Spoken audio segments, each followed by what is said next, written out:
So I just did a tutorial on the Joe fold, which is the flat nappy fold that we show people when they come to our cloth nappy for newborns workshops. But lots of people use terry squares when their babies are a little bit older, and while the Joe fold is still really successful with an older baby, some people find that they prefer a nappy fold with a bit more flexibility. And I found as my girls got older, I really loved just going back to the good old kite fold.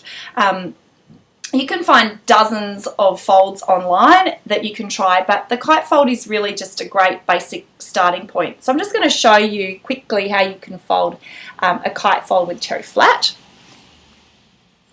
So you start off with your nappy. If you start off with it pointed like a diamond, then you'll probably get a better idea of where we're headed. So again, I'm going to try and film this over my shoulder, but you take one of your points on the side of your nappy and you're going to bring it over to the other side. And just a really good kind of marker point, because quite often people don't know how far over to fold their corner, is to head towards sort of the middle of the far side of your nappy. So this is hard to fit it all into camera, but you're going to take the point and you're going to just fold it from the point up to the other side, like so, and then repeat the step exactly the same on the other side, like so. So you end up with this diamond shape, or this kite shape. And then you're going to take this top panel up here and bring it down.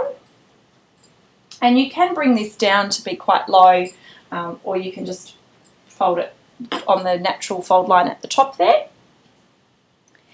And then with this point down the bottom here, you are going to fold this up. And this is what determines how long your nappy is. So if your baby is quite big, you'll probably find you don't really have much of that tail tucked up into the nappy. Whereas if your baby's reasonably small still, you may find you have quite a significant amount tucked right up to the top here.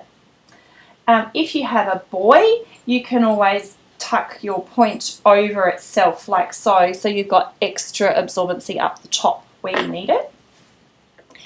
And with this fold, you can also, if you find that you've got it stretched right out, you can add extra absorbency. So you might want to add a pre-fold or a booster of some description into your nappy.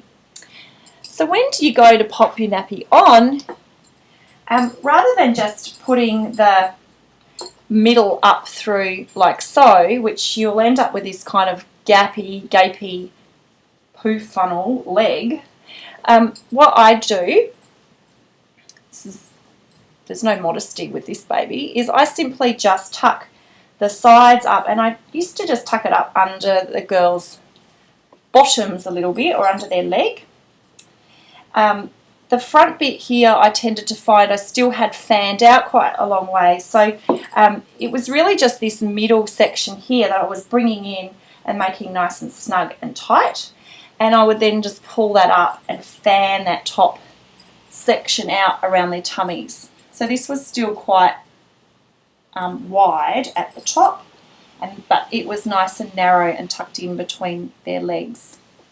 And then obviously, like the Joe fold, you just pull the wings around nice and tight and snug, like so, and you can fasten them with a snappy. So that is the kite fold. To modify it, you simply just modify how much of this fabric you fold over. So as your baby gets bigger and bigger, you simply just got to make this fold over less and less and less. And sort of by the end, I was doing night nappies that really didn't have a great deal of absorbency. They were just being used to hold other things in place. So on a really big child or a toddler, you might find that there's really no absorbency through there, and that's when it does come in really handy to be able to have that extra panel. And then you just bring all of that into the middle, like we were showing, and then up through the legs, and you end up with a really, really big nappy for an older baby. So that's the kite fold.